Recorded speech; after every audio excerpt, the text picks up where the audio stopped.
तो friends, a very warm and very lovely good morning to all of you. Friends, मे भी शायद आप सोच रहे होंगे कि आज मैं इतना खुश क्यों। तो फ्रेंड्स, मैं आज इतना खुश इसलिए हूँ बिकॉज आज मैं आपको पढ़ाने वाला हूँ एक बहुत ही ज़्यादा आसान और बहुत ही ज़्यादा interesting chapter. And the name of the topic is the name of the chapter is transportation model. ठीक है, मतलब ये जो ट्रांसपोर्टेशन मॉडल, ये जो चैप्टर है, मतलब ये सिर्फ एग्जाम पॉइंट ऑफ व्यू से ही इंपॉर्टेंट नहीं है। अगर आप वैसे भी, मतलब ये एक ऐसा चैप्टर है, अगर आप इसको पूरी तरह से समझ लें, अगर आपकी मतलब एक बहुत अच्छी अंडरस्टैंडिंग अंडरस्टैंडिंग अगर इस टॉपिक की बन जाए, तो आप सिर्फ इस एक चैप्टर से भी अपनी रोजी रोटी मतलब आप कमा सकते हो। ठीक है, तो मतलब लोग पूरी इंजीनियरिंग करते हैं, हम यहाँ पे कह रहे हैं कि अगर आपको एक चैप्टर भी समझ आ गए तो भी आप अपनी रोजी रोटी कमा सकते हो। ठीक है, तो इसके पीछे की स्टोरी क्या है कि आप कभी किसी मॉल वगैरह में, आप किसी शॉप पे जाते हैं और वहां पर आप कोई भी प्रोडक्ट देखते हैं, मतलब कोई एक ऐसा प्रोडक्ट जो ऑल ओवर द कंट्री बिक रहा है। ऑल ओवर द कंट्री में किसी लोकल प्रोडक्ट की बात नहीं कर रहा, ऑल ओवर कंट्री कोई प्रोडक्ट है जो बिक रहा है। ठीक है, फॉर एग्जाम्पल आप कोई सॉस की बॉटल ले लीजिए, कोई मैगी का पैकेट ले लीजिए आप, या कोई चिप्स, कोल्ड ड्रिंक, बटर, दूध के पैकेट, मतलब कुछ भी, मतलब जो ऑल ओवर इंडिया बिक रहा हो। तो अगर आप उसमें देखें कि वो मैन्युफैक्चर कहाँ हुआ है, तो देर इज अ पॉसिबिलिटी कि वहां पर मतलब प्लेस ऑफ मैन्युफैक्चरिंग में 4-5 जगहों का नाम लिखा होगा। मतलब ए, सपोज कीजिए उस पर लिखा हुआ पंजाब, बी राजस्थान, सी वेस्ट बंगाल और डी कर्नाटका। सपोज मतलब कुछ एड्रेसेस सपोज कीजिए कि ए बी सी डी, मतलब प्लेस ऑफ मैन्युफैक्चरिंग में 4 जगहों के नाम दे रखे हैं, 4 स्टेट्स के एड्रेस दिए हुए हैं। पहला जो एड्रेस है वो पंजाब का है, दूसरा सपोज कीजिए मतलब गुजरात का है, तीसरा सपोज वेस्ट बंगाल का है, सपोज कीजिए चौथा एड्रेस है वो कर्नाटका का है। ठीक है, तो मतलब अब एक ही जो चीज़ है वो चारों जगहों से बन के कैसे आ रही है, तो उसमें ना नीचे आप देखोगे लिखा होता है कि for place of manufacturing refer first letter of batch code. तो मतलब जो भी प्रोडक्ट है उसका कोई बैच कोड उसके ऊपर प्रिंट हुआ होगा, तो उसके पहले लेटर पे आप देखिए कि वहां पर जो बैच कोड है उस पर क्या लिखा है, ए बी सी या डी। ठीक है, तो अगर तो ए से अगर बैच कोड शुरू हो रहा है, दैट मीन्स कि वो जो प्रोडक्ट है वो पंजाब से आया। अगर बी से शुरू हो रहा है, दैट मीन्स कि वो गुजरात से आया। सिमिलरली मतलब C stands for West Bengal and D stands for Karnataka. ठीक है, तो मतलब अगर कोई एक ऐसी चीज है जो ऑल ओवर इंडिया मतलब सेल हो रही है, तो डेफिनेटली मतलब ऐसा नहीं होगा कि मतलब आप एक जगह आप उसका प्लांट लगा रहे हो और पूरे इंडिया में आप वहीं से सप्लाई कर रहे हो। ठीक है, मतलब ये तो एक बहुत ही वाइज डिसीजन नहीं होगा। इवन तक मतलब कार की हम बात कर रहे हैं, कार जैसे एक बड़ी कॉस्टली एंटाइटी भी, मतलब जिसका मैन्युफैक्चरिंग प्लांट लगाने के लिए पता नहीं कितने हजारों करोड़ों रुपया चाहिए होता है। मतलब इवन कार्स की भी अगर हम बात करें, तो जो ज्यादा बिकने वाली गाड़ियां हैं उनके भी एक कंट्री के अंदर कई प्लांट्स होते हैं, एक ही कंट्री की हम बात कर रहे हैं। ठीक है, तो मतलब एक जगह पे मैन्युफैक्चर के पूरे कंट्री में सप्लाई करना it's really very bad idea. ठीक है, उससे आपकी जो ट्रांसपोर्टेशन कॉस्ट होगी वो काफ़ी ज़्यादा हो जाएगी। तो हम करते क्या है कि मतलब अलग अलग जगहों पर जो सुटेबल एरियाज होते हैं वहां पर हम अपने मैन्युफैक्चरिंग के प्लांट्स लगाते हैं, और फिर बाकी पूरे कंट्री के अंदर हम उन जगहों से हम जो हमारा प्रोडक्ट है हम उसे सप्लाई करते हैं। ठीक है, अब सपोज कीजिए कि मैं हरियाणा की बात कर रहा हूं और जो प्रोडक्ट है वो पंजाब में भी मैन्युफैक्चर हो रहा है और दिल्ली में भी मैन्युफैक्चर हो रहा है। तो अगर आप मैप में देखें तो हरियाणा मतलब वो दिल्ली से भी जुड़ा हुआ है और पंजाब से भी जुड़ा हुआ है। तो हरियाणा के अंदर दोनों ही प्लांट से आप जो प्रोडक्ट है आप उसे सप्लाई कर सकते हो। ठीक है, तो अब करना कहां से, सप्लाई कहां से करना है। ठीक है, तो मतलब ये जो क्वेश्चन है इसका आंसर हमें मिलता है इस चैप्टर के अंदर जिसका नाम है ट्रांसपोर्टेशन मॉडल्स। ठीक है, बहुत सारी कंस्ट्रेंट्स होती हैं, बहुत सारी लिमिटेशंस होती हैं। ठीक है, और इस पूरे चैप्टर का जो मकसद है वो रहता है कि जो टोटल, क्या वर्ड यूज किया, टोटल ट्रांसपोर्टेशन कॉस्ट जो है हमें उसे मिनिमाइज करना है। ठीक है, अब सपोज कीजिए ऐसा हो सकता है कि मतलब जैसे मैंने बोला कि कोई चीज पंजाब में बन रही है और वेस्ट बंगाल में बन रही है। ठीक है, अब सपोज कीजिए हरियाणा की जो कंजप्शन है वो है 50,000 यूनिट्स की, और जो पंजाब में बन रहा है इट इज 20,000 यूनिट्स, ठीक है। अब पंजाब में बन ही 20,000 यूनिट्स रहा है, तो मतलब जो हरियाणा है उसकी 50,000 की कैपेसिटी को हम लोग मतलब फुलफिल नहीं कर सकते। तो अगर आप 20,000 जो पंजाब में बन रहा है अगर आप वो पूरा भी अगर आप हरियाणा को सप्लाई कर दो, ठीक है, still you will be left with 30,000 capacity में रिक्वायरमेंट जो अनफुलफिल्ड रह जाएगी। फिर आपको उसे या तो गुजरात से वेस्ट बंगाल से आपको सप्लाई करना पड़ेगा, ठीक है। तो इस तरह के बहुत सारे क्वेश्चंस होते हैं, मतलब मोटे मोटे तौर पे क्या कि मतलब जितनी भी सप्लाई है, ठीक है, जो पहली बात तो जितनी भी सप्लाई है वो पूरी की पूरी डिमांड के बराबर होती है। मतलब जो फैक्ट्रीज है उतना ही मैन्युफैक्चर कर रही हैं जितना कि हमें मार्केट को सप्लाई करना है, जितना मार्केट को चाहिए। तो सबसे पहली चीज इन प्रॉब्लम्स के अंदर क्या होती है, supply is equal to demand. जितना मतलब फैक्ट्रीज उतना ही मैन्युफैक्चर कर रही हैं जितना मार्केट की डिमांड है, ठीक है। मतलब इसे बोलते हैं बैलेंस्ड प्रॉब्लम, ठीक है। इसे क्या बोलते हैं, बैलेंस्ड प्रॉब्लम। समझ आ रहा है, ठीक है। तो मतलब अब क्या चीज है कि जितना भी फैक्ट्री मैन्युफैक्चर कर रही है वो सारा का सारा कहीं ना कहीं किसी ना किसी स्टेट को कहीं ना कहीं आप जहां पे डिमांड है, आप जितना भी प्रोडक्ट बन रहा है आप उस सारे प्रोडक्ट को 100% आप सप्लाई कर रहे हो।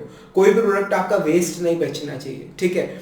उसके बाद जितनी भी डिमांड है हमारे जो डेस्टिनेशन है उसकी जो कंप्लीट डिमांड है वो सेटिस्फाई होनी चाहिए। मतलब ऐसा नहीं है कि कोई एक ऐसी डेस्टिनेशन रह गई है जहां पर रिक्वायर्ड सामान नहीं पहुंचा। मतलब फैक्ट्रीज जितना मैन्युफैक्चर कर रही है वो सारा का सारा माल जो है वो हमें फैक्ट्री से उठा लेना है, और जितना भी डेस्टिनेशन पे जितना रिक्वायर्ड है हमें उतना पूरा कंप्लीट रिक्वायरमेंट हमें वहां पे सेटिस्फाई करना है, ठीक है। And the total supply is equal to total demand, ये दोनों आपस में क्या है, बराबर है। एंड आवर ऑब्जेक्टिव इज कि जो पूरी जो ट्रांसपोर्टेशन की कॉस्ट है पूरी, मतलब जो complete total cost as a company, मतलब आप एज अ कंपनी पूरी जो टोटल सिस्टम की जो ट्रांसपोर्टेशन कॉस्ट है आपको उससे मिनिमाइज करना है, ठीक है। तो ये सारी चीजें मतलब आप खुद इमेजिन कीजिए, जैसे कोका कोला की बॉटल्स हैं, ठीक है, मतलब ऑल ओवर इंडिया चिप्स हो गए, ऑल ओवर इंडिया सप्लाई होते हैं, ठीक है। जो कपड़े धोने वाली साबुन है, ठीक है, नहाने वाला जो साबुन है, बालों में लगाने वाला तेल, each and everything it is supplied all over India, ठीक है। और वो बहुत सारे प्लांट्स में मैन्युफैक्चर होता है और उनकी जो ट्रांसपोर्टेशन कॉस्ट है मतलब वो उसके अंदर करोड़ ऑफ रुपीज इन्वॉल्व होता है। अब ऐसे में एक बुरा डिसीजन मतलब आपको कई लाखों का नुकसान करेगा, ठीक है। So we need to have an in depth understanding of transportation models, ठीक है। आपको ट्रांसपोर्टेशन मॉडल की मतलब अगर आप इस फील्ड में काम कर रहे हो तो आपको ट्रांसपोर्टेशन मॉडल की मतलब एक बहुत अच्छी नॉलेज होना बहुत ज्यादा जरूरी है कि हाँ कहाँ से कितना माल उठाना है और कहाँ पे कितना माल देना है, ठीक है, कि जो टोटल कॉस्ट है वो क्या हो जाए, वो मिनिमाइज हो जाए। मतलब ये तो मैं बड़ी बड़ी कंपनीज की बात करूँ, मेरी एक छोटी सी वर्कशॉप है, हम मतलब जनरेटर्स वगैरह फैक्ट्रीज वगैरह में हम रेंट पे मतलब प्रोवाइड करते हैं। इवन तक हम लोग भी कोशिश करते हैं कि मतलब जैसे सपोज कीजिए कहीं से कोई जनरेटर रिलीव हुआ है, ठीक है, जनसेट जो है वो रिलीव हुआ है कहीं से किसी फैक्ट्री से, ठीक है, और कहीं उसके पास में एक फैक्ट्री है वहां पर चाहिए, ठीक है, तो मतलब हम वहां से डायरेक्टली उसे वहां सप्लाई करेंगे ताकि वहां से वापसी लेके आऊंगा फिर मैं उसे वहां सप्लाई करूंगा, that will B costly for me, ठीक है। कई बार हम कुछ एडजस्टमेंट्स करते हैं, जैसे कहीं पे कोई जो जनरेटर है वो रिलीव हो गया है कि उन्होंने बोला आज ले जाओ और 2 दिन बाद मतलब वो हमें कहीं और उसके ही पास में सप्लाई करते, तो हम रिक्वेस्ट करते हैं कि सर 2 दिन बाद उठा लेंगे वहां से, ठीक है, वो बोलते हैं हाँ ठीक है कोई दिक्कत नहीं 2 दिन बाद पिक कर लेना, तो फिर वहां से हम डायरेक्टली 2 दिन बाद सप्लाई करते हैं। तो इससे मतलब हमारी एक छोटी सी वर्कशॉप है, मतलब हम उसमें भी हम अपनी ट्रांसपोर्टेशन कॉस्ट को बचाने की कोशिश करते हैं, ठीक है। तो मतलब ये तो बड़ी बड़ी कंपनीज हैं, इनका मतलब करोड़ का इनका ट्रांसपोर्टेशन का कॉस्ट होता है, और डेफिनेटली जो लोग इस ट्रांसपोर्टेशन को प्लान कर रहे हैं मतलब उनकी जो सैलरीज है वो भी काफी अच्छी होती होंगी, ठीक है। तो मतलब फील्ड बहुत इंटरेस्टिंग है। And the second thing is कि इट्स रियली वेरी इजी, बहुत ज्यादा आसान है। आप इस लेक्चर को, इस पूरी सीरीज को आप ट्रांसपोर्टेशन मॉडल की जो मैं बना रहा हूँ आप देखोगे मतलब आपको एक एक चीज बिल्कुल अच्छे से आपको समझ आ जाएगी। आपको क्या मतलब अगर आपका कोई छोटा भाई बहन है जो 9th 10th क्लास में पढ़ रहा है, आप उसे उठा के दिखाइए, उसे सब कुछ बड़े आराम से समझ आ जाएगा। मतलब 9th 10th याद है, मतलब मेरे ख्याल से 8th क्लास में शायद हम एटम का स्ट्रक्चर पढ़ते होते थे, फिर हमने मतलब वो स्ट्रक्चर पढ़ा, फिर 9th में हमें बताया गया कि वो गलत था, ये नया स्ट्रक्चर है, फिर 10th में हमें बताया गया कि 9th वाला गलत था भी, ये नया स्ट्रक्चर। उसके बाद हमने फिर स्ट्रक्चर पढ़ा ही नहीं, भाई जोन सा फाइनली जो सही होगा वो बता देना, ठीक है ना। तो अगर कोई ऐसा स्टूडेंट है 8th 9th 10th क्लास का जो एटम का structure protons, electrons, neutrons, Bohr model, Rutherford model, अगर वो समझ सकता है, ठीक है, तो ट्रांसपोर्टेशन थ्योरी तो बहुत ज्यादा आसानी से समझ लेगा। कंसेप्ट समझने की बात कर रहा हूं, क्वेश्चंस तो बड़े आराम से सॉल्व हो जाएंगे, कंसेप्ट उसे बड़े आराम से समझ आ जाएगा, ठीक है।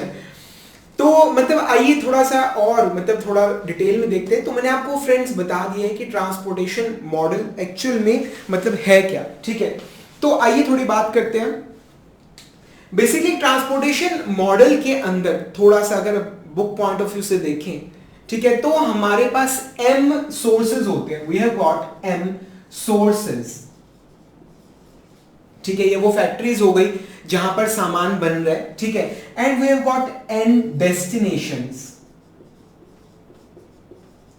ठीक है। आपके पास m सोर्सेज हैं जहां से सामान आ रहा है, आपके पास n डेस्टिनेशंस हैं, ठीक है, जहां पर आपको सामान सप्लाई करना है, ठीक है, और आपको हर सोर्स में कितना मैन्युफैक्चर हो रहा है ये आपको मालूम है, ठीक है, ये आपको मालूम है कि जैसे सपोज कीजिए जो पहली फैक्ट्री है उसमें कितना मैन्युफैक्चर हो रहा है A1, कितना प्रोडक्ट मैन्युफैक्चर हो रहा है A1, सेकंड फैक्ट्री के अंदर कितना मैन्युफैक्चर हो रहा है A2, थर्ड के अंदर हो रहा है A3, ऐसे ही mth फैक्ट्री के अंदर कितना मैन्युफैक्चर हो रहा है AM, ठीक है।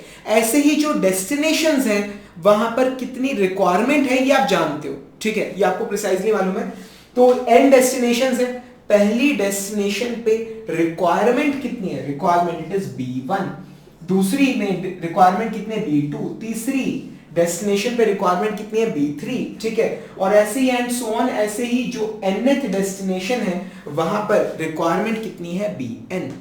ये चीज आपको समझ रहा है। तो अब आपको ये पता लग गया कि मतलब इन टोटल जो ट्रांसपोर्टेशन प्रॉब्लम हम जो स्टडी करते हैं उसके अंदर there are m sources and there are n destinations, और हर सोर्स कितना मैन्युफैक्चर कर रहा है वी नो दैट, हर डेस्टिनेशन पे कितना सामान हमें भेजना है, कितनी रिक्वायरमेंट है वी नो दैट, हमें वो भी मालूम है, ठीक है।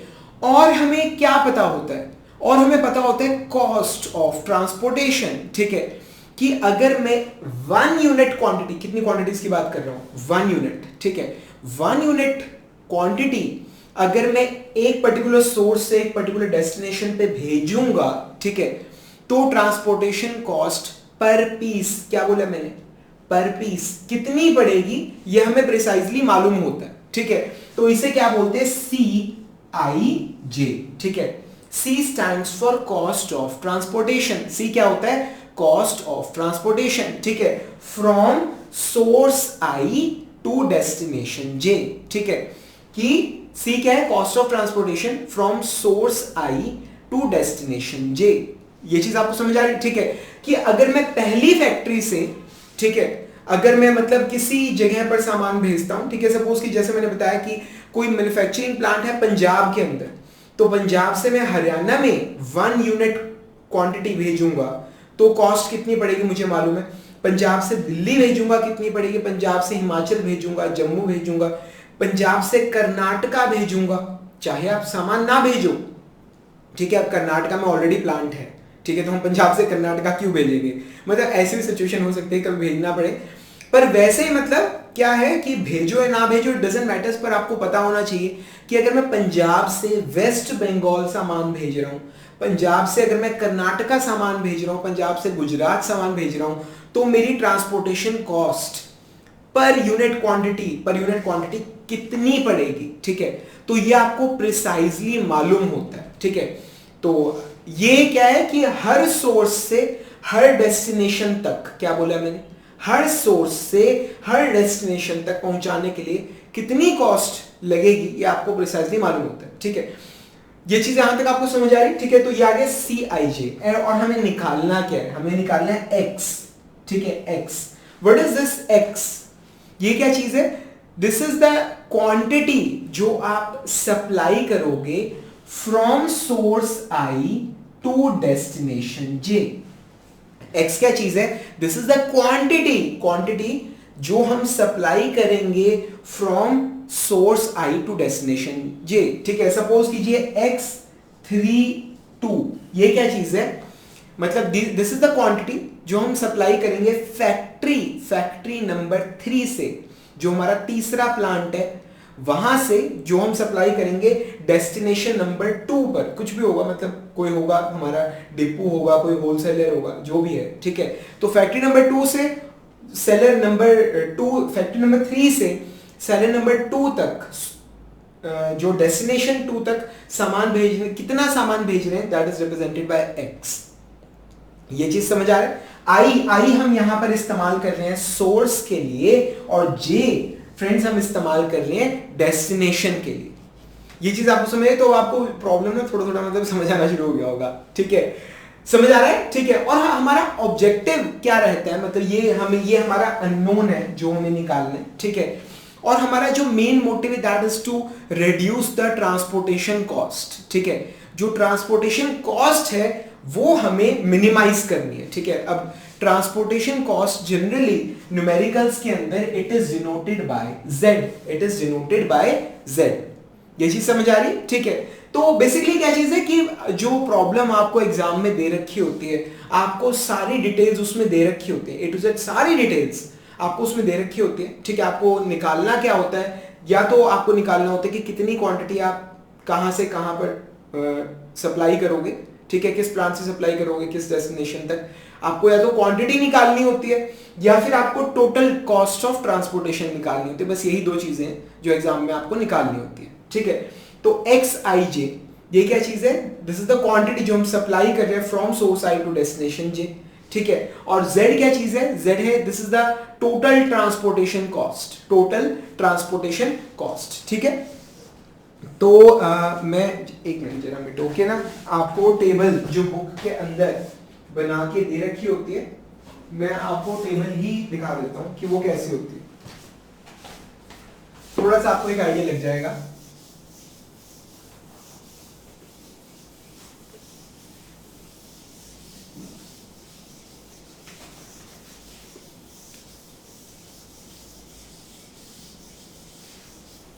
बुक के अंदर आपको किस तरह से दे रखा होता है, मैं आपको थोड़ा सा आइडिया दे देता हूं। क्या चीज है कि इस तरह से एक टेबल बना होता है यहां पर,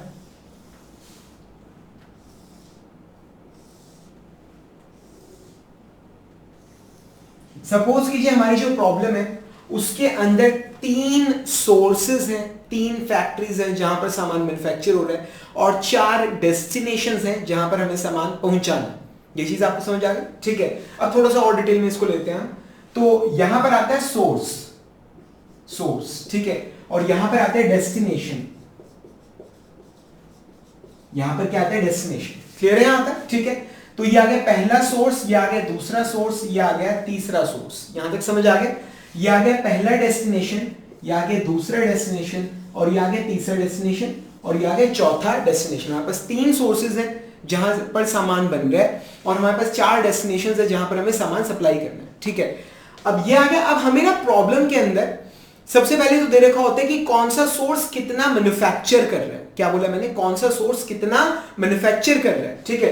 तो ये जैसे ये पहला सोर्स है, ये मैन्युफैक्चर कर रहा है A1, जो दूसरा सोर्स है वो मैन्युफैक्चर कर रहा है A2, ठीक है, जो तीसरा सोर्स है वो मैन्युफैक्चर कर रहा है A3। ये चीज आपको समझ आ रही है, ठीक है। अब हमें प्रॉब्लम में क्या दे रखा होता है कि किस डेस्टिनेशन की कितनी रिक्वायरमेंट है, कितनी रिक्वायरमेंट है, ठीक है। तो जैसे डेस्टिनेशन पहली है, इसकी रिक्वायरमेंट क्या है B1, दूसरे की रिक्वायरमेंट क्या है B2, तीसरे की टोटल रिक्वायरमेंट क्या है B3, और चौथे की जो टोटल रिक्वायरमेंट है वो है B4।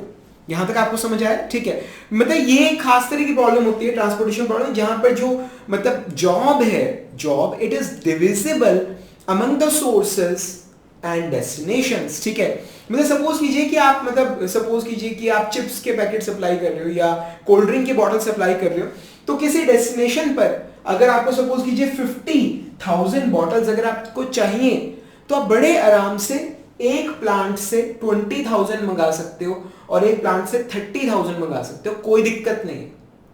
तो जो जॉब है यहां पर it is divisible among the sources and destination.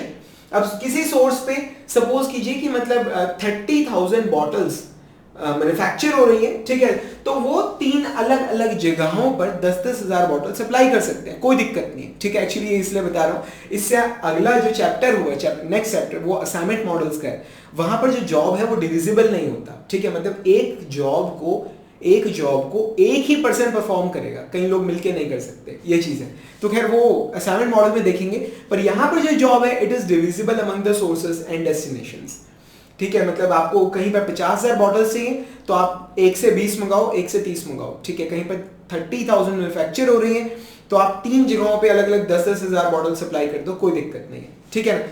तो ये चीज आपको समझ आई, ठीक है। तो यहाँ पर ये सबसे पहले ये मैट्रिक्स की फॉर्म में यहाँ पर एक प्रॉब्लम को रिप्रेजेंट किया जाता है, मैट्रिक्स आपको प्रॉब्लम में ड्रॉ करके दे रखा होगा, ठीक है, नहीं तो आप कर लेना।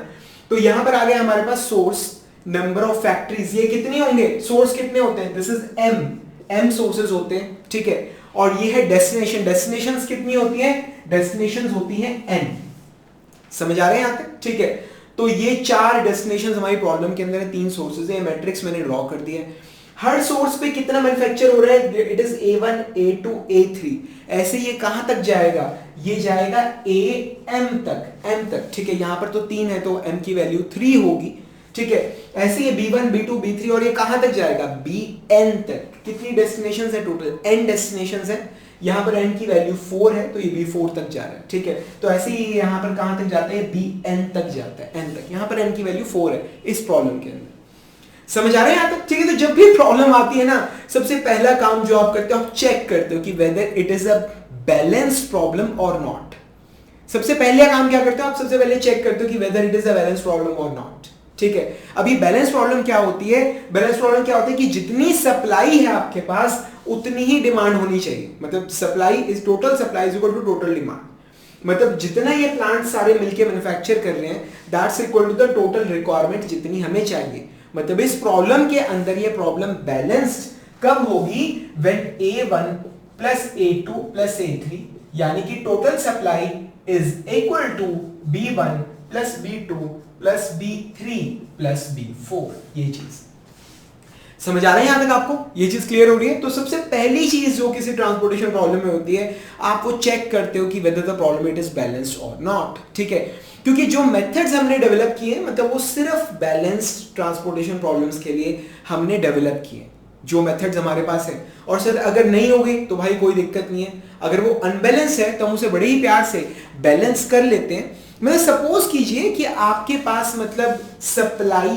ज्यादा है, जो सप्लाई है मैन्युफैक्चरिंग है वो ज्यादा है और डिमांड कम है, तो आप क्या करते हो, आप एक और डेस्टिनेशन जोड़ लेते हो, मतलब यहां पर 4 के साथ एक और कॉलम बना दो आप 5, ठीक है, वो है डमी डेस्टिनेशन। वो क्या है, डमी डेस्टिनेशन, जो बचा हुआ माल होगा हम वो 4 जो 5वीं डमी डेस्टिनेशन हम वहां सप्लाई कर देंगे। ये चीज आपको समझ, वैसे लास्ट टॉपिक है, बिल्कुल लास्ट टॉपिक है ट्रांसपोर्टेशन प्रॉब्लम का, वहां उसमें मैं आपको थोड़ा और डिटेल में बताऊंगा।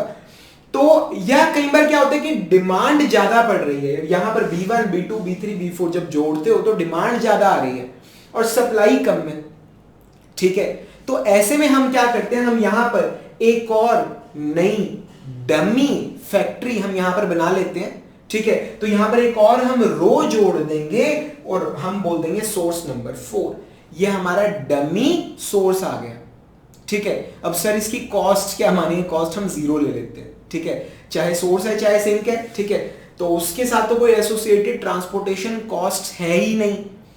अब अगर डिमांड ज्यादा थी और सप्लाई कम थी तो फुलफिल तो हो ही नहीं पाएगी, तो जो सामान सप्लाई ही नहीं हुआ उसके लिए क्या ट्रांसपोर्टेशन कॉस्ट, ठीक है। या अगर सप्लाई ज्यादा थी और डिमांड कम थी तो सामान तो फैक्ट्री के अंदर फालतू वहीं पड़ा रहेगा, तो जो सामान ट्रांसपोर्ट ही नहीं हुआ, ठीक है, उसके लिए क्या ट्रांसपोर्टेशन कॉस्ट, तो हम ट्रांसपोर्टेशन कॉस्ट एक डमी एक्टिविटी की 0 ले लेते हैं, ठीक है। पर खैर ये सारी चीजें ना मतलब अभी थोड़ा और बहुत कुछ होता है इसके अंदर, अभी इस टॉपिक को थोड़ा साइड में रख देते हैं, तब डिटेल में लास्ट लेक्चर में कराऊंगा तब समझ लेना, अब इसको छोड़ दो। कुल मिला के the problem it must be balanced, जो हमारे पास तरीके हैं प्रॉब्लम को सॉल्व करने के वो सिर्फ बैलेंस ट्रांसपोर्टेशन प्रॉब्लम्स के लिए, ये चीज समझ आ रही है, ठीक है।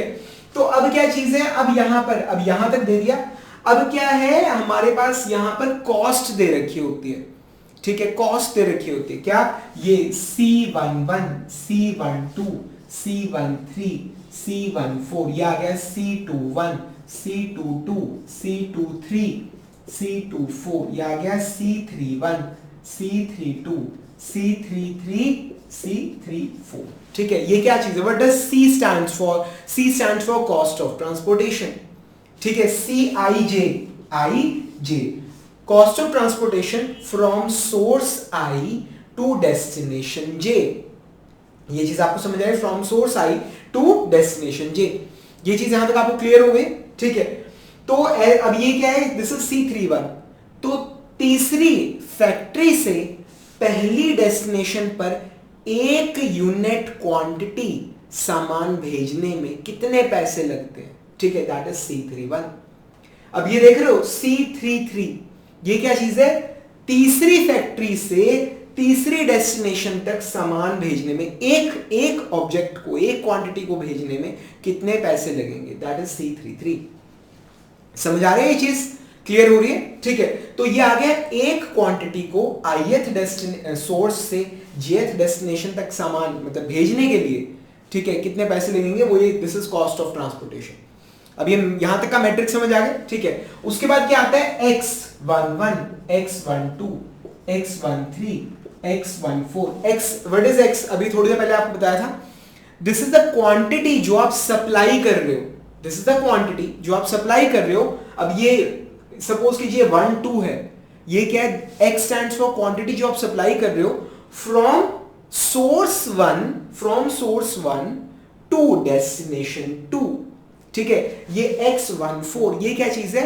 X स्टैंड्स फॉर क्वांटिटी जो आप सप्लाई कर रहे हो फ्रॉम सोर्स 1 टू डेस्टिनेशन 4। इस तरह से काम चलता है। ठीक है, तो ऐसे यहां पर क्या आ गया? X21, X22, X23, X24, ये X31, X32, X33, X34। ये तो ये वो मैट्रिक्स है, मतलब जो जनरली हमें प्रॉब्लम के अंदर दे रखा होता है, ट्रांसपोर्टेशन का मैट्रिक्स है। ये नहीं दे रखा होगा तो सारी डिटेल्स दे रखे होंगे, हम इसे बना सकते हैं।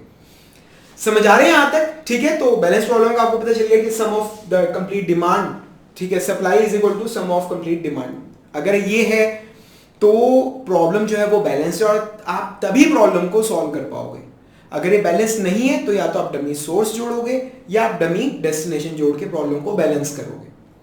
ये चीज आपको समझ आ रही? ठीक है, तो ये सबसे पहली चीज है। ठीक है, अब क्या चीज है? अब इसके अंदर ना हमारे पास कंस्ट्रेंट्स होते हैं। कंस्ट्रेंट्स, ठीक है, अब कंस्ट्रेंट क्या है कि भाई कॉमन सेंस है भाई, मैंने तुम्हें बोल रहा हूं, अब तुम पता नहीं क्या कर रहे हो, मतलब जो भी तुम कर रहे हो, इंजीनियरिंग कर रहे हो, मास्टर्स कर रहे हो, पीएचडी कर रहे हो, जो भी कर रहे हो, ठीक है, तुम कुछ भी कर रहे हो, पर बात यह है कि 8वीं 9वीं का बच्चा इसे बड़े आराम से समझ सकता है। And you can try this at home. ठीक है, छोटे होते ना रेसलिंग देख रहे होते थे, ठीक है ना, तो लिखा है please don't try this at home. ठीक है, तुम ये चीज अपने घर पे कोई छोटा भाई बहन पकड़ो, बैठाओ, उसे वीडियो दिखाओ, ठीक है, फिर देखो कि उसे समझ आया है नहीं। ठीक है ना, तो ये कॉमन सेंस की चीजें हैं, बिल्कुल बिल्कुल कॉमन सेंस की चीजें। ठीक है, अब पहली कॉमन सेंस की चीज क्या है कि भाई फैक्ट्री उतना ही सप्लाई करेगी जितना वो मैन्युफैक्चर कर रही है। सही है नहीं?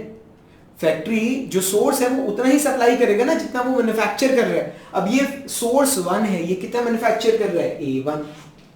ठीक है, तो इसकी कंस्ट्रेंट क्या बनेगी? आप इसे in the form of equation कैसे लिखोगे? ठीक है, in the form of equation आप इसे कैसे लिखोगे? X11 plus X12 plus X13 plus X14 is equal to A1। इस चीज को इक्वेशन की फॉर्म में यही लिखोगे ना कि भाई पहली फैक्ट्री, पहला सोर्स जो पहले को सप्लाई कर रहा है प्लस जो दूसरे को कर रहा है प्लस जो तीसरे को कर रहा है प्लस जो चौथे को कर रहा है इज इक्वल टू टोटल वो जितना मैन्युफैक्चर कर रहा है। ये चीज आपको समझ आ रही है? तो ये हमारी पहली इक्वेशन है कंस्ट्रेंट की, जो हमें सेटिस्फाई करनी है। समझ आ रहा है? ठीक है, these are called row constraints. ये रो कंस्ट्रेंट्स है, रो के कंस्ट्रेंट्स है। ठीक है, तो सेम उसी तरह से अगली फैक्ट्री के लिए भी आ गया X21 plus X22 plus X23 plus X24 is equal to A2 is equal to A2। समझ आ रही है ये चीज? क्लियर हो रही है? ठीक है, इसी तरह से फिर तीसरी फैक्ट्री के लिए, ठीक है, क्या? X31 plus x3 2 plus x3 3 plus x3 4 is equal to a3। ये चीज समझ आ रहा है? ठीक है, तो भाई ये वो कंस्ट्रेंट्स हैं जिन्हें हमें सेटिस्फाई करना होता है। समझ आ रहा है? मतलब आपकी बुक में इस तरह से बार बार नहीं लिखा हुआ, आपकी बुक में आईजे की फॉर्म में लिखा हुआ है। मुझे लगता है कि इक्वेशन को देखने के बाद आप आईजे की फॉर्म में कन्वर्ट कर सकते हो।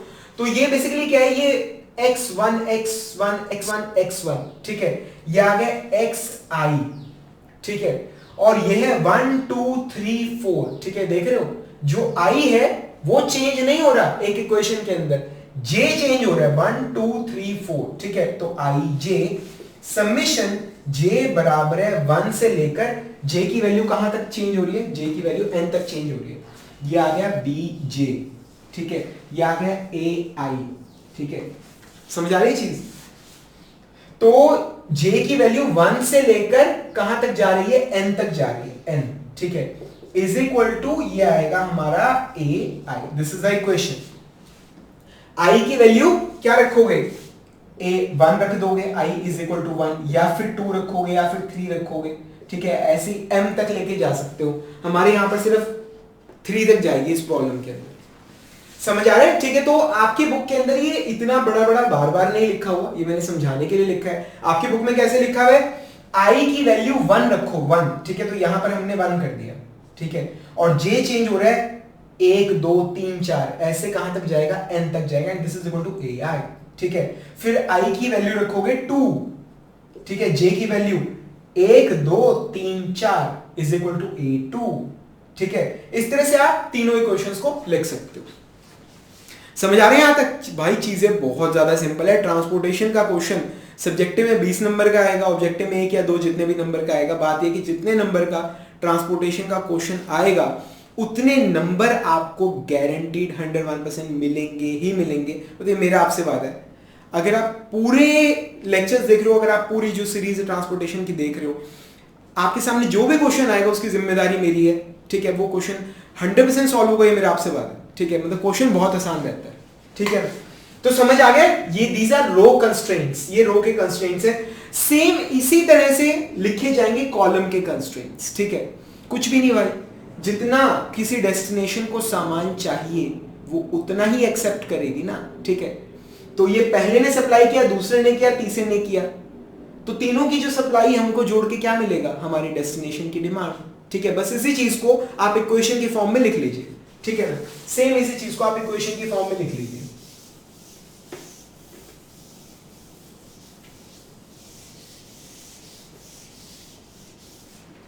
ठीक है, आइए इसी चीज को इक्वेशन की फॉर्म में लिखते हैं, ठीक है। तो आइए फिर एक काम करते हैं, जो हमारी कॉलम जो कंडीशंस हम उन्हें लिख के देखते हैं, ठीक है। तो जैसे यहां पर अब हमारे पास अगर हम फर्स्ट डेस्टिनेशन की अगर हम बात करें तो x11 plus x21 plus x31 ये बराबर होगा b1 के। मतलब यहां से पहले से आप जितना सप्लाई कर रहे हो पहली डेस्टिनेशन पर, दूसरे से जितना कर रहे हो, तीसरा से जितना कर रहे हो supply, that is equal to total demand, ठीक है। इसी तरह से x अब पहले से जितना दूसरे को सप्लाई कर रहे हो प्लस जितना दूसरे से दूसरे को सप्लाई कर रहे हो, जितना तीसरे से सेकंड जो हमारा डेस्टिनेशन उसको सप्लाई कर रहे हो, is equal to over total demand of second destination. तो ये x21 plus x22 plus x23 is equal to b2, ठीक है। ऐसे ही x3 हमने कुछ गलत कर दिया क्या? हाँ, हमने गलत कर दिया। गलती कहां पर करी? x जितना पहले से दूसरे को सप्लाई कर रहे हो प्लस जितना आप दूसरे से दूसरे को सप्लाई कर रहे हो प्लस आप जितना तीसरे से सोर्स से सेकंड डेस्टिनेशन को आप सप्लाई कर रहे हो इज इक्वल टू b2, ठीक है। इसी तरह से जितना आप पहले से थर्ड डेस्टिनेशन को सप्लाई कर रहे हो प्लस जितना आप सेकंड से थर्ड को सप्लाई कर रहे हो प्लस जितना आप थर्ड से थर्ड को सप्लाई कर रहे हो इज इक्वल टू b3, ठीक है। इन द सिमिलर वे जितना आप फर्स्ट से फोर्थ को सप्लाई कर रहे हो, ठीक है, फर्स्ट से फोर्थ को सप्लाई कर रहे हो प्लस जितना आप सेकंड से फोर्थ को सप्लाई कर रहे हो प्लस जितना आप थर्ड से फोर्थ को सप्लाई कर रहे हो, ठीक है, इज इक्वल टू b4, ठीक है। सो ये x14 plus x24 plus x34 is equal to b4। तो ये चार इक्वेशंस आ गए हमारे पास। कितने इक्वेशंस आएंगे टोटल बता सकते हो आप? पहले यहां पर हमारे पास कितनी इक्वेशंस आई थी, इन टोटल हमारे पास m इक्वेशंस आई थी, ठीक है, और यहां पर हमारे पास टोटल कितनी इक्वेशंस आएंगी, इन टोटल हमारे पास n इक्वेशंस आएंगी, n इक्वेशंस, ठीक है। तो आपकी बुक के अंदर मतलब इन्हें शॉर्ट फॉर्म में थोड़ा मतलब मेंशन किया गया है क्या, अगर आप ध्यान से देखें तो ये x, ठीक है, अब यहां पर 2 ये जो डेस्टिनेशन है वो सेम रह रही है, ठीक है, j जो है j की वैल्यू सेम रहेगी, 1 से 2, 2 से 2, 3 से 2, तो डेस्टिनेशन हमारा सेम रहेगा। तो ये है i j, चेंज क्या कर रहा है, सोर्स चेंज कर रहा है यहां पे, तो summation of i from 1 to m, ठीक है, x i j is equal to, ये आ गया हमारा b j, ये दिस इज द इक्वेशन, ये चीज समझ आ रहे हैं। और जो j है उसकी value 1 2 3 and so on up to n, इस तरह से चेंज कर रहे हैं, समझ आ रहे हैं, ठीक है। तो ये इतनी सारी इक्वेशंस लिखने की बजाय आप इन सभी इक्वेशंस को इस एक इक्वेशन से भी आप रिप्रेजेंट कर सकते हो। डेस्टिनेशन को आप सिलेक्ट कर लो, सपोज करो आप पहली डेस्टिनेशन के लिए मैं इक्वेशन लिख रहा हूं, ठीक है, तो क्या है, सोर्स मेरा i चेंज हो रहा है 1 2 3 4 एंड सो ऑन, ठीक है, तो डेस्टिनेशन वही रहेगा, तो यहां पर ये इक्वेशन तैयार हो जाएगा x1 1 plus x2 1 plus x3 1 is equal to b1, like that, समझ आ रहा है, ठीक है। तो इन टोटल हमारे पास अब कितने कंस्ट्रेंट्स आ गए, इन टोटल हमारे पास कितने कंस्ट्रेंट्स आ गए, टोटल m तो हमारे सोर्स की इक्वेशंस आ गई हैं और n टोटल हमारी डेस्टिनेशन की इक्वेशन आ गई है, तो टोटल नंबर ऑफ कंस्ट्रेंट्स हमारे कितने आ गए हैं, it is m plus n, ये क्या है, ये है हमारे total number of constraints, total number of equations जो बन रही है, जो हमें सेटिस्फाई करनी है, ठीक है।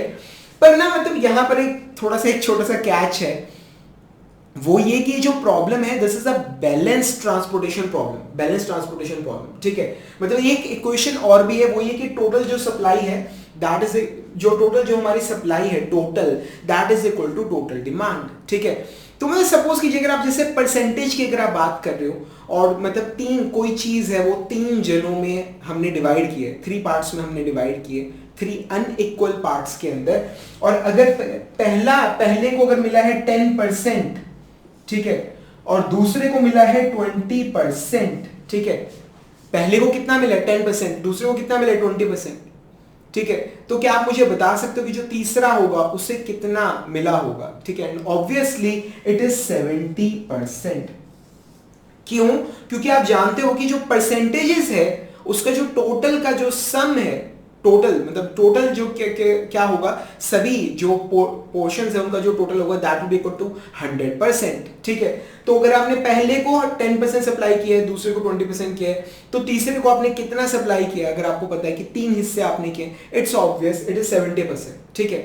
तो उसी तरह से मतलब जब हम कहते हैं कि इन सब का जोड़ ये होना चाहिए, इन सब का ये, इन सब का ये, और इन सब का ये, इन सब का ये, इन सब का ये, इन सब का ये, जब आप ये इक्वेशन बनाते हो, ठीक है, तो क्या चीज है, एक और कंडीशन है, जैसे हमने कहा परसेंटेजेस का टोटल 100% होगा, ठीक है, उसी तरह से कंडीशन है कि इन सब का जो टोटल है वो इनके बराबर है, ठीक है। एज अ रिजल्ट एक जो हमारी कंस्ट्रेंट है वो रिडंडेंट हो जाती है, ठीक है, उसका कोई रोल नहीं रहता, अगर आपको ना भी बताओ, ठीक है, तो भी आप उसे उसकी वैल्यू आप निकाल सकते हो, ठीक है। फॉर एग्जाम्पल मतलब देखिए, अब सपोज कीजिए मतलब मुझे ये तीनों इक्वेशन मुझे दे दी जाए, ठीक है, ये तीनों इक्वेशंस मुझे मालूम है, ठीक है, और ये वाला भी दे दिया, ये वाला भी दे दिया, और ये वाला भी दे दिया, पर मुझे B4 नहीं दिया, ठीक है, मैं समझा रहा हूं आपको, ये सारे मुझे बता दिए इन सब का सम कितना है, इन सब का सम कितना है, इन सब का सम कितना है दे दिया, इन सब का सम कितना है, इन सब का सम कितना है, इन सब का सम कितना है, ये भी B1 B2 B3 भी दे दिए, पर B4 नहीं दिया, ठीक है। ना देने के बावजूद भी आप मतलब ये वाली क्वांटिटी आप बड़े आराम से निकाल सकते हो, ठीक है। क्यों, क्योंकि जितना सम इनका होगा उतना ही सम इनका होगा, ठीक है, तो ये B4 आप खुद निकाल सकते हो बड़े आराम से, ठीक है। तो एक जो कंस्ट्रेंट है वो रिडंडेंट हो जाता है, उसका कोई रोल नहीं रहता, ठीक है। तो इफेक्टिव नंबर ऑफ इक्वेशंस जो हमारे पास बचती हैं, इफेक्टिव नंबर ऑफ जो कंस्ट्रेंट्स हमारे पास बचते हैं वो कितने हैं, that is m plus n minus 1, m plus n minus 1, समझ आ रही है? ये मतलब इफेक्टिव नंबर ऑफ कंस्ट्रेंट्स आपके पास प्रॉब्लम में कितने होते हैं? m plus n minus 1। अब यहां पर इस प्रॉब्लम के अंदर आपके पास इफेक्टिव नंबर ऑफ कंस्ट्रेंट्स कितने बचेंगे? अब यहां पर m की वैल्यू 3 है, n की वैल्यू 4 है, ठीक है। So it will be 3 plus 4 minus 1 is equal to 6। तो number of equations, number of constraints जो है वो क्या है? हमारे पास 6 है।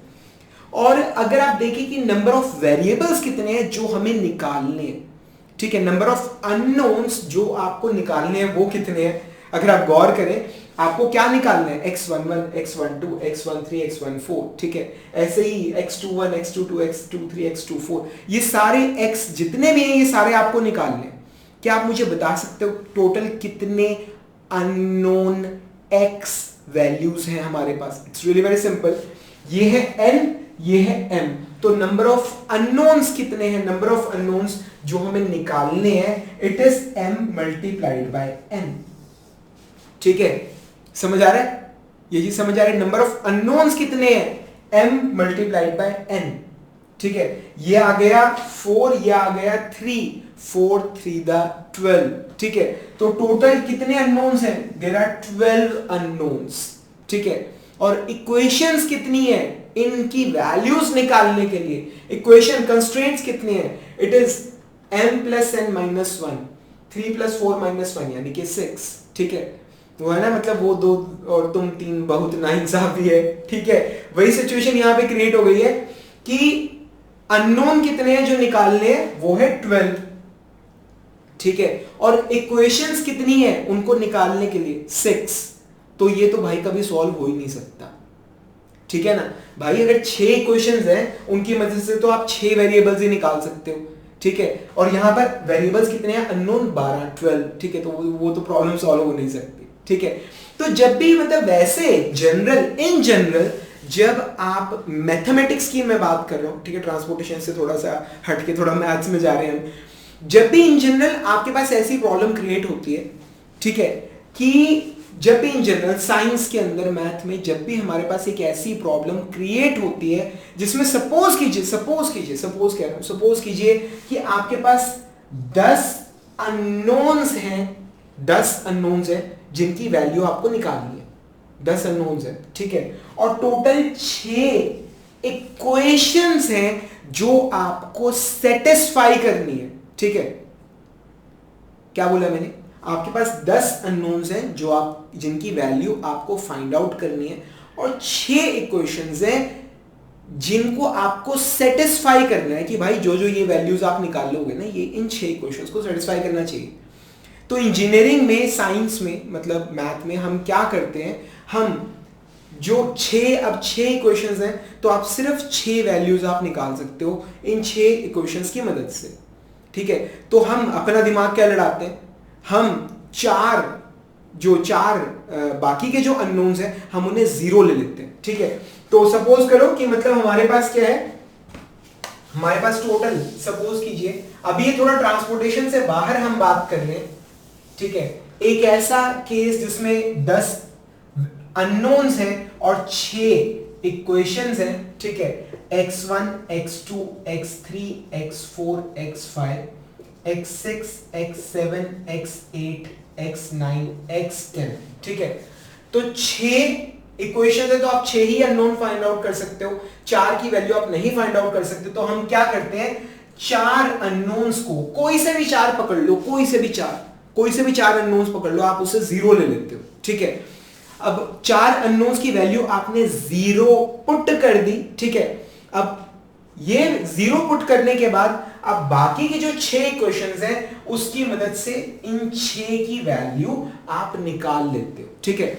तो भाई 4 को आपने ले लिया अननोन, ठीक है। x1, x2, x3, x4 इनको आपने 0 ले लिया, और इनको 0 पुट करके आपने बाकी के जो 6 वेरिएबल्स हैं उनकी वैल्यू आपने निकाल ली, ठीक है। अब ये जो 10 की जो वैल्यूज आपने निकाली हैं या एज्यूम की हैं, अब कलेक्टिवली ये जो वैल्यूज हैं ये उन 6 इक्वेशंस को बड़े आराम से सेटिस्फाई करेंगे। ये चीज आपको समझ आ रही? ठीक है। तो ये मतलब बेसिक मैथ्स की मैंने आपको बात बताई है, ठीक है। तो बेसिकली क्या चीज है, क्या अब हमारी इस प्रॉब्लम के अंदर हमारे पास m plus n minus one equations हैं, ठीक है, और m क्रॉस n अननोन्स हैं, ठीक है। तो हम क्या करते हैं, हम m plus n minus one in values को, हम इतने वेरिएबल्स को हम फाइंड आउट करते हैं, और बाकी के जो वेरिएबल्स हैं हम उन्हें जीरो ले लेते हैं, हम उन्हें क्या लेते हैं, जीरो, ठीक है। वैसे ना ये थोड़ा सा ना अभी जब आगे जाएंगे तो आपको चीजें अपने आप क्लियर होंगी, ठीक है। बेसिकली क्या चीज है, there are in total m plus n minus one allocations, ठीक है। अब ये क्या चीज है, देखो यार, देखो, अब जो पंजाब का जो प्लांट है वो हरियाणा को भी सप्लाई कर सकता है, तमिलनाडु को भी सप्लाई कर सकता है, केरला को भी कर सकता है, पर जरूरी थोड़ी है कि करना है, ठीक है। हरियाणा जो पंजाब का प्लांट है आप उसे सप्लाई कहीं पे भी कर सकते हो, पर सप्लाई करना ही है ऐसी कोई कंडीशन नहीं है, ठीक है। जहां से आपको सस्ता पड़े आप वहां सप्लाई करो, ठीक है ना। तो बेसिकली क्या चीज है, मतलब अभी आगे चल के आपको पता चलेगा कि ये जो सोर्स है, ठीक है, जरूरी नहीं कि सारी डेस्टिनेशंस पे सामान भेजना है, हम एक पे भेज देंगे, दो पे भेज देंगे जहां हमें सस्ता पड़ेगा, ठीक है। बाकी की जगहों पर हम नहीं भेजेंगे। तो सपोज कीजिए कि x13 ये भी क्या है, जीरो, x14 ये भी क्या है, जीरो, ठीक है। ऐसे ही जो प्लांट नंबर 2 है, ठीक है, उससे आप सामान भेज रहे हो, सपोज कीजिए चौथी डेस्टिनेशन पे, सॉरी ये 24 पे, और इन तीनों पर नहीं भेज रहे हो, ठीक है, तो ये क्या आ जाएगा, ये तीनों क्या आ जाएंगे, ये हमारे आ जाएंगे जीरो, ये तीनों क्या आ गए हमारे जीरो, लाइक दैट, ठीक है। तो यहां पर आपने कुछ सामान भेजा है, यहां पर आपने कुछ सामान भेजा है, ठीक है, यहां पर आपने कुछ सामान भेजा है, ठीक है। सो दीज आर एलोकेशंस, ये क्या है, दीज आर एलोकेशंस। यहां पर आपने कुछ सामान अलॉट किया है कि यहां से यहां जाएगा, यहां से यहां जाएगा। अब यहां से यहां नहीं जाएगा, यहां से यहां नहीं जाएगा, ये चीज आपको समझ आ रही, ठीक है। तो ये इन्हें बोलते हैं loaded cells, these are allocated cells, these are allocations, कि यहां से यहां सामान एलोकेट किया है, समझ आ रहा है, ठीक है। तो उसके बाद मतलब आपने कहा है कि ये 1 2 3, ठीक है। उसके बाद सपोज कीजिए कि हमने जो तीसरा प्लांट है वो इन दोनों को सप्लाई कर रहा है, ठीक है, 1 2 3 4 5 नहीं, एंड वी हैव x3 2, ठीक है। जो तीसरा प्लांट है वो इन तीनों को सप्लाई कर रहा है, ठीक है, और पहली डेस्टिनेशन को सप्लाई नहीं कर रहा है, ठीक है। तो आप बता सकते हो टोटल नंबर ऑफ एलोकेशंस कितनी है, यहां पर टोटल नंबर ऑफ एलोकेशंस कितनी है, ठीक है। अब यहां पर 1 2, ठीक है, एंड देन वी हैव 3 4 5 6, समझ आ रहा है। टोटल नंबर ऑफ एलोकेशंस कितनी होती है, m plus n minus one, कितनी हो सकती है, m मल्टीप्लाइड बाय n हो सकती है, ठीक है। पर मतलब हम कितनी एलोकेशंस अलॉट करते हैं, ठीक है, एलोकेट करते हैं हम, it is m plus n minus one, these are number of allocations and these are the number of equations जो हमारे कंस्ट्रेंट्स है, जो हमारे पास है। समझ आ रहे हैं यहां तक, ठीक है। अभी थोड़ा और बताता हूं, अभी एक्चुअली ना थोड़ा सा, चलो और यहां तक पहुंचे, थोड़ा सा और डिटेल में जाते हैं, थोड़ा सा और इन डेप्थ में जाते हैं। एक्चुअली आपकी प्रॉब्लम क्या है, आपको ये x की वैल्यू फाइंड आउट करनी, यहां तक समझ आ रहा है, ठीक है। तो जब आप वैल्यूज को फाइंड आउट करते हो, there is something called feasible solution. क्या बोला मैंने, there is something called feasible solution, ठीक है, there is something called feasible solution, ठीक है। ये क्या चीज है, ये एक ऐसा सॉल्यूशन है, ये एक ऐसा सॉल्यूशन है जो हमारी रो कंडीशंस को और कॉलम कंडीशंस को सेटिस्फाई करता है, ठीक है। What is a feasible solution, ये वो सॉल्यूशन है, मतलब ये वो x1 x2 x3 ये सारी वो x वैल्यूज हैं जो हमारी रो की कंडीशंस को और कॉलम की कंडीशंस को सेटिस्फाई कर रही है। ये चीज आपको समझ आ रही है यहां तक, ठीक है। तो अगर कोई भी ऐसा सॉल्यूशन, कोई भी ऐसी x वैल्यूज जो हमारी रो की कंडीशन को और कॉलम की कंडीशन को सेटिस्फाई कर रही है, it is a feasible solution, वो एक फिजिबल सॉल्यूशन है। समझ आ गए, ठीक है। तो ये तो था फिजिबल सॉल्यूशन। उसके बाद आ गया बेसिक फिजिबल सॉल्यूशन, ठीक है। उसके बाद क्या आ गया, बेसिक फिजिबल सॉल्यूशन।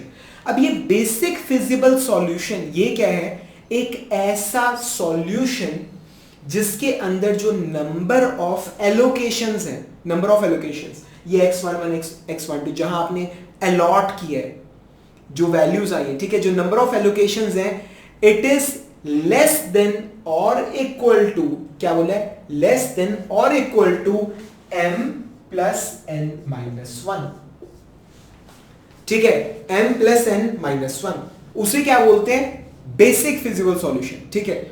हाँ जी, टेस्ट ले रहा हूं, आपसे पूछ रहा हूं मैं, फिजिबल सॉल्यूशन क्या होता है, ठीक है, कोई सा भी सॉल्यूशन, कोई सा भी जो रो इक्वेशंस को सेटिस्फाई करते हो, जो कॉलम इक्वेशन को सेटिस्फाई करता हो, that is a feasible solution.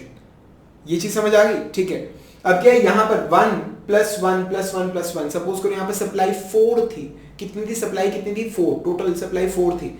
अब 1 plus 1 plus 1 plus 1 is equal to 4, तो ये सेटिस्फाई कर रहा है। ऐसे ही सारी इक्वेशन सेटिस्फाई होनी चाहिए, that is a feasible solution, ठीक है। अब सपोज करो कि मतलब हम एक ऐसे प्राणी हैं जो सबसे मिल के चलते हैं कि हाँ भाई हमारी जो डीलिंग है वो सबके साथ रहनी चाहिए, ठीक है। कुछ है होते हैं ऐसे लोग, ठीक है, मतलब हम सबके साथ डील करेंगे, थोड़ा थोड़ा डील करेंगे, सबके साथ करेंगे, जितने भी सोर्सेज हैं, ठीक है, वो सभी डेस्टिनेशंस को सप्लाई कर रहे हैं, ठीक है, जितनी भी डेस्टिनेशंस हैं वो सभी सोर्सेज से सामान ले रही हैं, ठीक है, मतलब मेल जोल बना रहे हैं सभी फैक्ट्रीज के बीच में आपस में, ठीक है। तो एक ऐसा सॉल्यूशन जो होगा उसमें कितनी एलोकेशंस होंगी, मतलब हर सोर्स, हर फैक्ट्री, हर डेस्टिनेशन को सामान सप्लाई कर रही है, obviously there will be 4 into 3, there will be 12 allocations. जो एलोकेशंस है वो कितनी हो जाएंगी, ऐसे सिचुएशन में 12 हो जाएंगी, ठीक है ना। But there is something called basic feasible solution. ये क्या होता है, जिसके अंदर जो नंबर ऑफ एलोकेशंस हैं, either it is equal to और less than m plus n minus 1। समझ आ गए, m प्लस n माइनस 1, मतलब यहां पर m प्लस n माइनस 1 की वैल्यू क्या आ रही है, 6 आ रही है, ठीक है, 6 आ रही है, ठीक है। तो ये जो हम कह रहे हैं ना, सबसे सबको सामान सप्लाई करेंगे, फैक्ट्री डेस्टिनेशन भी कह रहे हैं हम सबसे सामान लेंगे, ठीक है ना। तो this is not a basic feasible solution, ठीक है, ये बेसिक फिजिबल सॉल्यूशन नहीं है। एक बेसिक फिजिबल सॉल्यूशन के अंदर maximum there can be just 6 allocations in this particular case.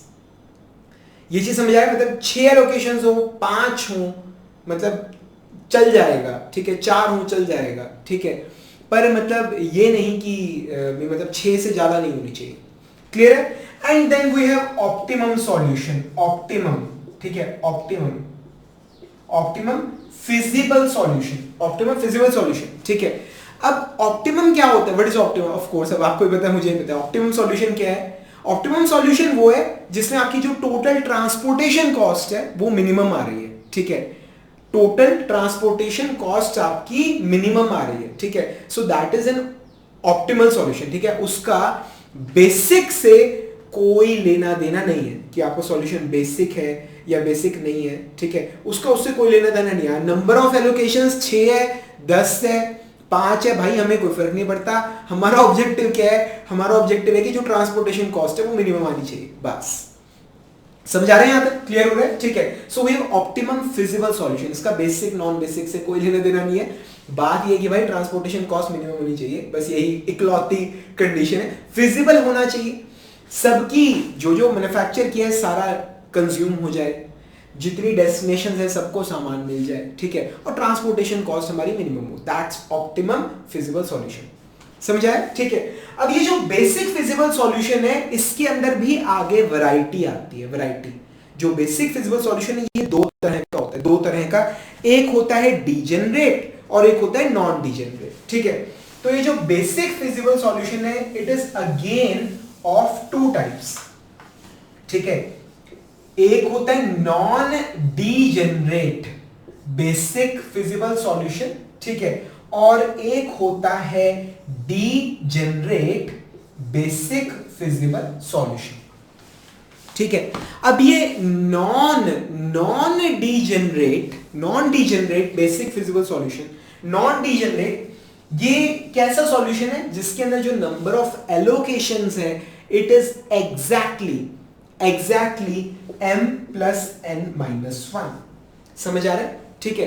Non degenerate basic feasible solution कौन सा है, जिसके अंदर जो नंबर ऑफ एलोकेशंस है it is exactly m plus n minus 1। मतलब इस प्रॉब्लम में अगर आपकी नंबर ऑफ एलोकेशंस जो है अगर वो 6 है, it means that the problem it is non degenerate. समझ आ रहा है? ठीक है। और डीजनरेट कब होगी? जब when the allocations degenerate, basic feasible solution degenerate कब होगी? When the number of allocations it is less than m plus n minus 1। मतलब भाई अगर तो m प्लस n माइनस 1 के बराबर हुई number of allocations, then it is non degenerate problem, और अगर उससे कम हुई then it is a degenerate problem. ठीक है। वैसे ना एक कंडीशन और भी होती है इसके अंदर, ये नॉन डीजनरेट का बताया ना, एक ही कंडीशन बताई है मैंने, क्या कि नंबर ऑफ एलोकेशंस है it must be equal to exactly m plus n minus 1।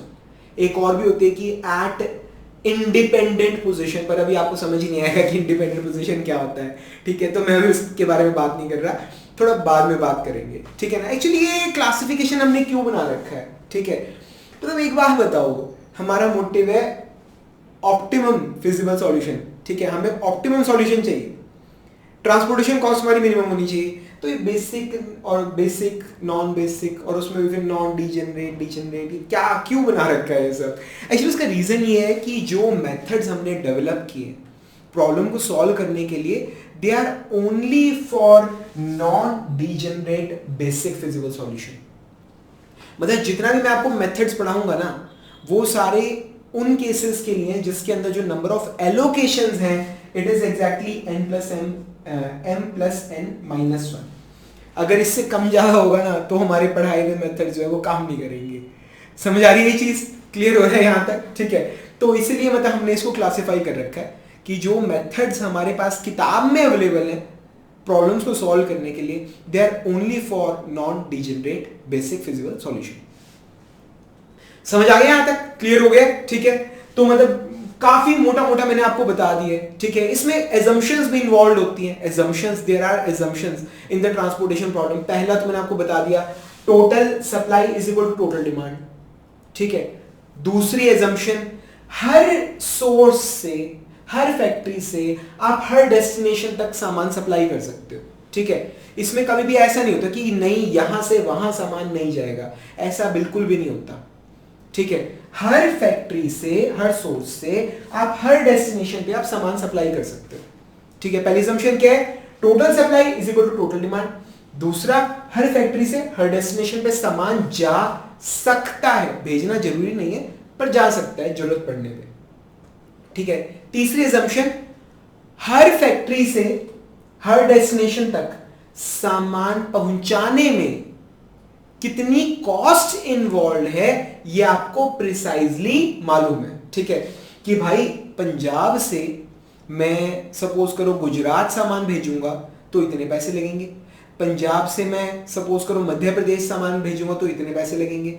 ठीक है, तो पर यूनिट क्वांटिटी, एक चीज फॉर सिंगल ऑब्जेक्ट। ठीक है, सिंगल ऑब्जेक्ट, ठीक है, मतलब पर यूनिट क्वांटिटी एक चीज को भेजने के कितने पैसे लगेंगे ये आपको प्रिसाइजली मालूम होता है। ठीक है, फोर्थ एजम्पशन इसके अंदर क्या होती है कि जो कॉस्ट ऑफ ट्रांसपोर्टेशन है it is proportional to number of items. ठीक है, मतलब सपोज करो हम ये कहते हैं कि दूध के, मतलब मिल्क के जो पैकेट्स हैं, ठीक है, पर 1000 पैकेट, 1000 पैकेट भेजने के सपोज करो कितने 200 रुपए लगते हैं। सपोज करो 1000 पैकेट्स या 10,000 पैकेट्स भेजने के सपोज करो 200 रुपीज लगते हैं। ठीक है, तो 20,000 पैकेट्स भेजने के कितने पैसे लगेंगे? 400 रुपए। ठीक है, 30,000 पैकेट्स भेजने के कितने रुपए लगेंगे? 600 रुपए। ठीक है, so the cost it is proportional to the number of items. ठीक है, समझ आ गया? And the last assumption is कि भाई हमारा जो मकसद है it is to reduce the transportation cost as a whole. ठीक है, ये नहीं कि कोई पर्टिकुलर प्लांट, कोई पर्टिकुलर हम सेटिंग करने की भाई मेरी ट्रांसपोर्टेशन कम कॉस्ट कम आए, ऐसा कुछ कर दो, ऐसा नहीं है। पूरे के पूरे जो मतलब पूरी कंपनी है सभी की टोटल ट्रांसपोर्टेशन कॉस्ट मिला के हमें मिनिमाइज करनी है। समझ आ रहा है? ठीक है, ओके, थोड़ा टेस्ट लेता हूं आपका। क्या आप बता सकते हो कि टोटल ट्रांसपोर्टेशन कॉस्ट कितनी होती है? ठीक है, क्या आप ये मैट्रिक्स आपके सामने है, कैन यू टेल, क्या आप बता सकते हो कि टोटल ट्रांसपोर्टेशन कॉस्ट कितनी है? क्या बता सकते हो ये चीज? इट्स रियली वेरी सिंपल, बहुत आसान है। टोटल ट्रांसपोर्टेशन कॉस्ट कितनी है? आपके सामने मैट्रिक्स है, एक बार देखिए मैट्रिक्स में, आपको पता लग जाएगा साथ ही साथ। It's really very simple. Transportation cost Z कितनी है, टोटल निकाल रहे हैं। अब पहली फैक्ट्री से पहले सोर्स पे सामान भेजने में कितने पैसे लगेंगे, it will B C11 X11, सही है या नहीं? C11 एक क्वांटिटी को भेजने में कितने पैसे लगते हैं, C11 कितनी भेज रहे हो, X11, ठीक है, प्लस ठीक है, फिर पहले से दूसरे में भेजने के कितने पैसे लगेंगे, it will B C12 X12, एक आइटम को भेजने में कितने रुपए लगेंगे, C12, भेज कितनी रहे हो, X12, सही है, प्लस फिर उसके पहले से तीसरे को भेजने में कितने रुपए लगेंगे, इट विल बी C13, ठीक है, एक आइटम के, और कितनी भेज रहे हो, X13, फिर पहले से चौथे में भेजने में कितने, टोटल कितने रुपए लगेंगे, it will B C14 X14, एक आइटम को भेजने में C14 रुपए लगेंगे, और भेज कितनी आइटम रहे हो, X14। सेम यही इक्वेशन तीनों सोर्सेज के लिए लिखिए, ठीक है। उसके बाद आएगा plus C21 X21 plus C22 X22 plus C23 X23 plus C24 X24, समझ आ रहे? प्लस ऐसे यही इक्वेशन तीसरी फैक्ट्री के लिए लिखिए, C31 X31 plus C32, cost of sending transporting one quantity from third factory to second destination, ठीक है, दैट C32, और भेज कितने रहे हैं, X32, ठीक है, सो प्लस C33 X33, ठीक है, प्लस C34 X34, ये चीज। So this is our total cost, और हमें इस टोटल कॉस्ट को मिनिमाइज करना है, समझ आया? ठीक है, आपकी बुक के अंदर ये चीज ऐसे नहीं लिखी होती, ये कैसे लिखते हैं, मतलब समेशन ऑफ, अब यहां पर क्या चीज है, आप अगर गौर करिए, I सेम रहता है, J चेंज हो रहा है, ठीक है, तो ये क्या आ गया, समेशन फ्रॉम J बराबर है 1 to N, ठीक है, Cij,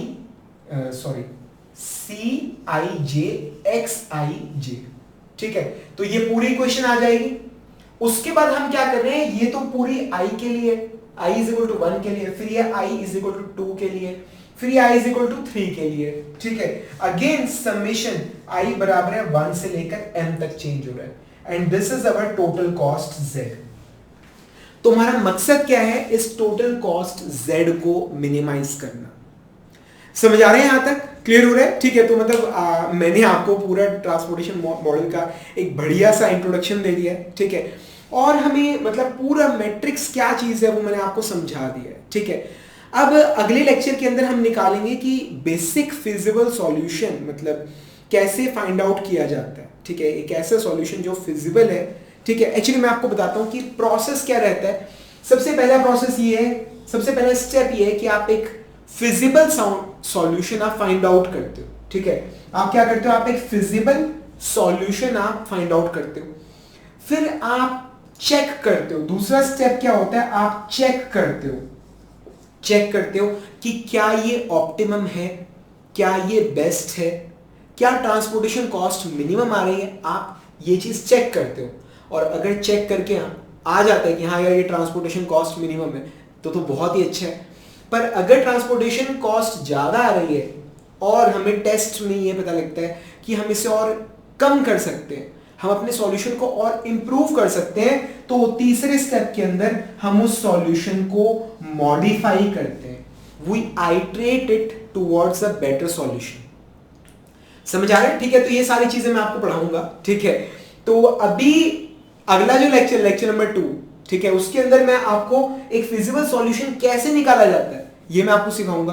फिर उससे अगले लेक्चर के अंदर मैं आपको बताऊंगा कि हम उसे चेक कैसे करते हैं, ठीक है, चेक कैसे करते हैं कि मतलब क्या ये ऑप्टिमम है या नहीं है, कैसे पता चलेगा कि ट्रांसपोर्टेशन कॉस्ट मिनिमम आ रही है, ठीक है। फिर उससे अगले लेक्चर के अंदर उसे मॉडिफाई करके इंप्रूव कैसे करना है हम ये देखेंगे, ठीक है। उसके बाद फिर हम कुछ वेरिएशंस देखेंगे कि ये तो मिनिमाइजेशन है, अगर कभी आपको कोई प्रॉफिट की बात हो रही तो उसे मैक्सिमाइज कैसे करेंगे, या प्रॉब्लम अनबैलेंस हो तो उसे कैसे टैकल करेंगे। तो ये सारी चीजें हम सेशन के अंदर हम मतलब आने वाले लेक्चर्स में हम देखेंगे, ठीक है।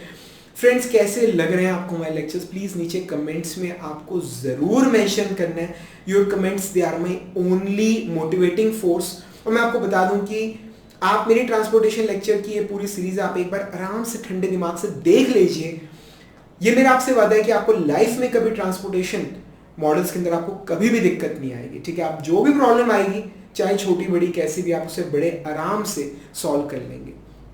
अब इससे आगे का मैं आपको पढ़ाऊंगा अगले लेक्चर के अंदर। तब तक के लिए friends, thank you very much and wish you all the best.